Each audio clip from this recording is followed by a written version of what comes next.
بسم الله الرحمن الرحیم. نننۍ موضوع زمونږ د کوروالي په اړه باندې ده.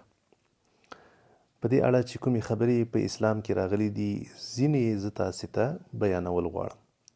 له هر څه نه مخکې په دې خبره باید موږ او تاسو ځانونه پوه کړو چې دا کوم د شرم خبرې نه دي، او نه هم څوک باید دا ووایي چې دا ته ولې دا خبرې کوې او دا خو په دې کې حیا ده او په دې کې شرم ده او دا خو بې غیرتي ده.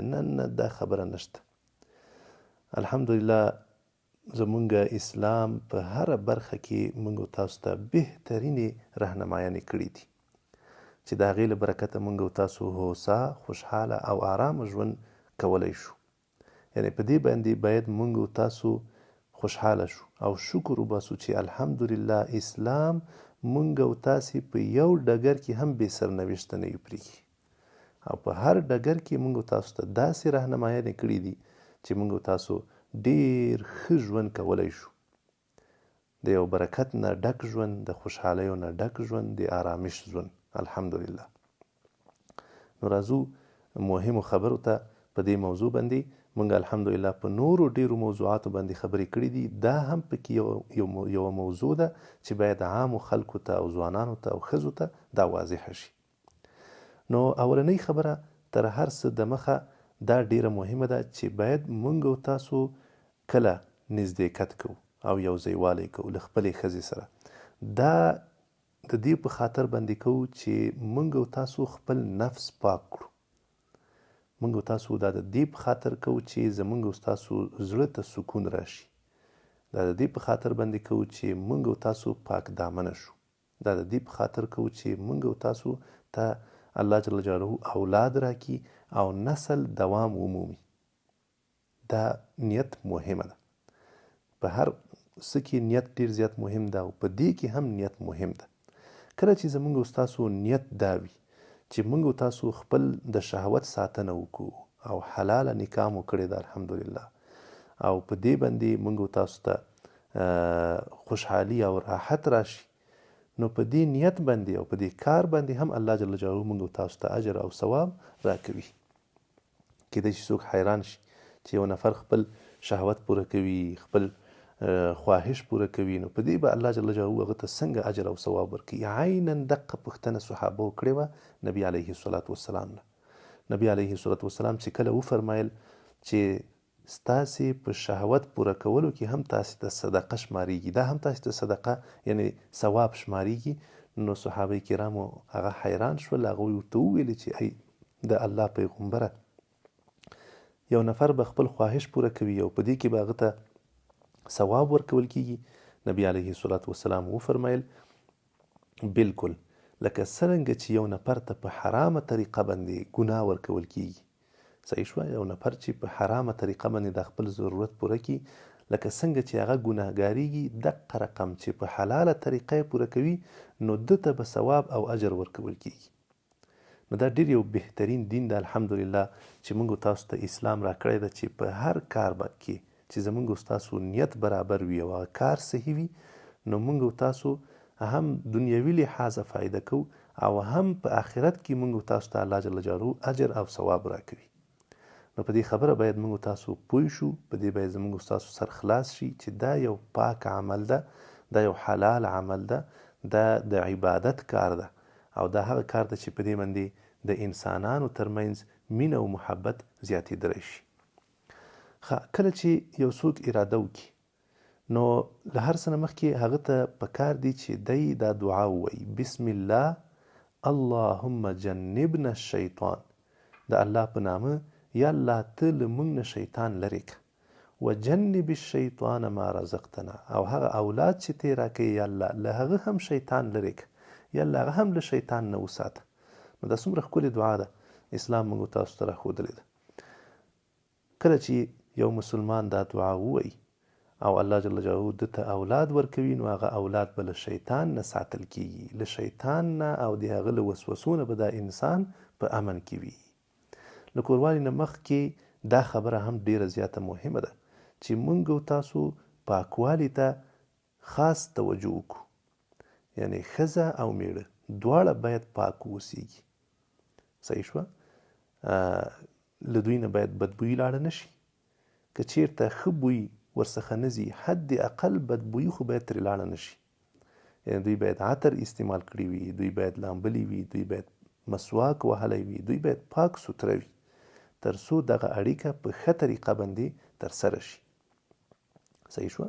دا ډیره مهمه خبره ده. ډیر خلک دي متاسفانه فقط بس راخوسي او په بد حالت باندې چا نه د پخلي بوی روان ده او چا نه د خولو بوی روان ده، خولې هم په بد حال باندې وي، نسوار اچولي وي، انسان ترې نه کرکه کوي، نه یې غاښونه پاک کړي وي، نه یې ځان پاک کړی وي او بس شروع وي. دا د افسوس ځای ده. داسې نه دي کول پکار. د دغه اړیکه چې صورت نیسي دا باید په ښه طریقه او په بهترینه طریقه باندې صورت ونیسي، تر څو د دواړو د خوشحالۍ او د سکون سبب وګرځېږي. همدارنګه پاکوالي کې دا هم راځي چې ښځه باید له میاشتنۍ مریضۍ نه پاکه واوسېږي او د ولادت له مریضۍ نه پاکه واوسېږي. یو مسلمان ته نه دی جایز چې دای له ښځې سره په داسې حالت کې یو ځای شي چې هغه مریضه وي. د مریضۍ په حالت کې کوروالی کول دا ناجایزه دي.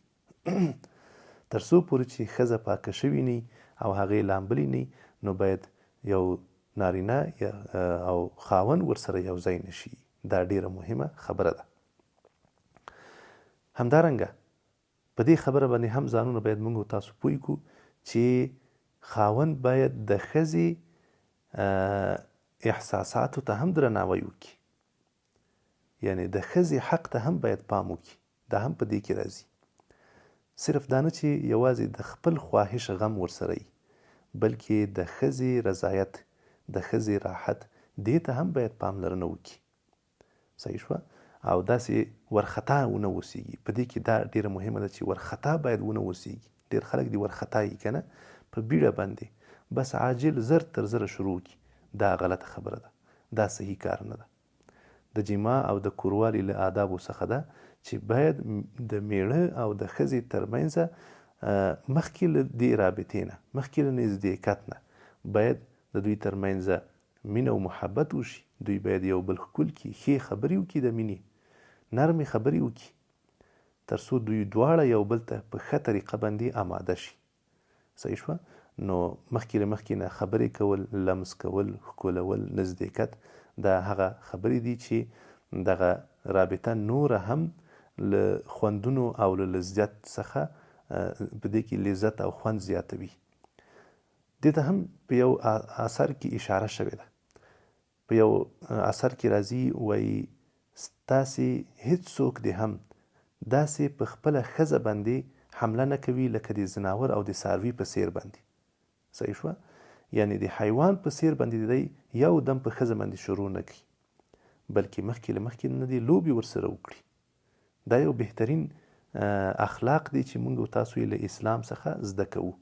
که چېرته یو انسان فقط خپل خواهش او خپل هغه ضرورت په نظر کې ونیسي او یو دم شروع کړي او ورخطا یي که نه، نو په دې کې د ښځې هغه حق څنګه کېږي، هغه له منځه ځي. ځکه اکثره ښځې دا زر تر زره نه آماده کېږي، بلکې دغه مقدمات چې کوم ما تاسو ته وویلې دغه باید مراعات شي، تر څو انشاءالله د دوی دواړو حقونه هغه پوره شي. د کوروالي په موضوع کې ډیره زیاته مهمه او حساسه موضوع چې ده هغه دا ده چې نارینه دا باید له ښځې سره د غټ او دسماتې له لارې د غټ او دسماتې په ځای کې کوروالی ونه کړي. دا اسلام په موږ تاسو باندې ناروا کړي دي. او نبی علیه الصلاة والسلام فرمایلی چې څوک هم دغسې کار کوي نو هغه به د الله له رحمت نه لرې وي، هغه باندې به د الله جل جلاله لعنت وي. څومره خطرناک خبره ده. یو انسان ته پکار دی چې د مخکې ځای باندې قناعت وکړي. صحیح شوه؟ د تشو او دسماتې په ځای باندې قناعت وکړي، همدا کفایت کوي د یو انسان لپاره. د غټ او دسماتې په ځای کې کوروالی کول یا نزدېکت کول دا ناروا دي، دا ناجایز دي، او له دې نه باید موږ او تاسو ځانونه وساتو چې په هر قیمت کې خامخا باید موږ او تاسو ځانونه وساتو. ځکه په دې سره جانب مقابل ته تکلیف هم ډیر زیات ده او کوم اثر هم په دې باندې نه مرتب کیږي، هیڅ فایده نه لري. که چېرته د مخکې ځای کې نزدېکت صورت ونیسي، خو هلته په دې سره هم او الله جل جلاله تاسو ته اولاد درکوي او هم دواړو طرفونو ته سکون او خوشحالي هغه لاسته راځي. صحیح شوه؟ د دواړو د خوشحالي او د سکون او د راحت سبب کیږي. خو که چیرته د شا طرف کې اړیکه ونیول شي نو په دې سره دواړو طرفینو ته هم تاوان ده، هم ضرر ده، هم طبي لحاظه، هم دیني لحاظه. نو له دې نه باید موږ او تاسو په جدي ډول باندې ځانونه وساتو. په اخره کې مهمه خبره چې باید رانه پاتې نشي هغه دا ده چې کله هم جنسي اړیکه صورت ونیو نو باید سمدستي تاسو ولامبئ. کم ونه لامبل حد اقل اودس وکئ. که اودس نشي کوئ حد اقل استنجا ووهئ. خو که چیرته څوک سمدستي ونه لامبي هېڅ خبره نشته، بیا هم دومره ده چې بهتره دا ده چې ولامبي یا اودس وکړي یا استنجا ووهي. خو که ویې نه کړه بیا هم پروا نه کوي. خو مهمه خبره دا ده چې مونځ له دوی نه قضا نشي. دا یو مونځ له دوی نه قضا نشي. یعنې داسې نه چې دوی پراته بیا او یا هلته د مونځ وخت کم پاتې وي او دوی هلته یو ځای شي نو بیا خو مونځ قضا شو. دوی خو سخت ګناهګار شو د مانځه په خاطر باندې. اوس که یو څوک مثلا شپه شروع شي او نزدېکت وکړي تر سهاره پورې، صحیح شوه، تر سهاره پورې دی بېلمازه ده او غسل یې ونه کړ، دی ګناهګار نه ده، خو خامخا سهار ته باید راجګ شي وخته، ولامبي او مونځ باید وکړي. صحیح شوه؟ دا ډیره مهمه خبره ده.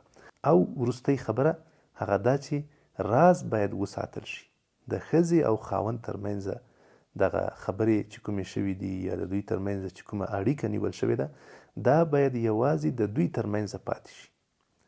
خاوند ته پکار نه دي چې نور خلک خبر کړي، ښځې ته پکار نه دي چې نورې ښځې خبرې کړي، او یا د دوی ترمنځ چې کومه اړیکه ترسره شوې ده په دې اړه باید هیڅ چاته معلومات ورنه کړل شي.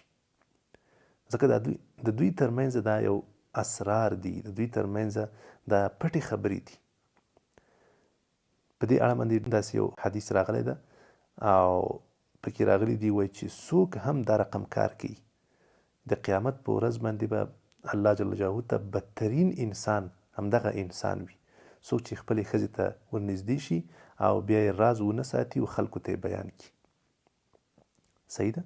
نو ښځه او خاوند په دوی باندې لازم دي چې د یو بل اسرار وساتي او خلکو ته یې بیان نه کړي. دا ډیره مهمه خبره ده ځکه چې په دې سره بیا خدای نکرده ډیر جنجالونه رامنځته کېدلی شي، ډیرې لانجې رامنځته کېدلی شي. اوس دوی د یو بل لپاره لباس دي، د یو بل لپاره دوی عزت ده. یعنی دا ښځه چې ده دا اوس د پلانکي لور په نامه باندې نه یادېږي. داسې څوک نه وایي چې دا د پلانکي لور ده، بلکې وایي چې دا د پلانکي ښځه ده. نو ای ځوانه دا ښځه اوس ستا عزت ده، د دې عزت خوندي وساته. صحیح شوه؟ دې ته به د خپلې ښځې په نظر باندې ګوري، دې ته به د عزت په نظر باندې ګوري، دې ته به د احترام په نظر باندې ګوري او د دې عزت به خپل عزت ګڼي. داسې نه چې ته اوس هم فکر وکړي چې دا پردی نه ده. که چېرته دا عزتمنه یي نو ته عزتمن یې، که چېرته دا بې عزته یي ته بې عزته یې. نو د دې په خاطر باندې د یو بل دا خبرې د یو بل اسرار دا به پټ ساتئ او الله جل جلاله دې ټولو ته توفیق ورکړي چې په دغو خبرو باندې عمل وکړي. که چېرته کومه خبره رانه پاتې شوي کولی شئ په کمنټ کې ولیکئ. انشاءالله زه مو خدمت کې یم. ستاسې کمنټونه به د وس او توان مطابق جوابوو. خوشحاله او آرامه ژوند ولرئ.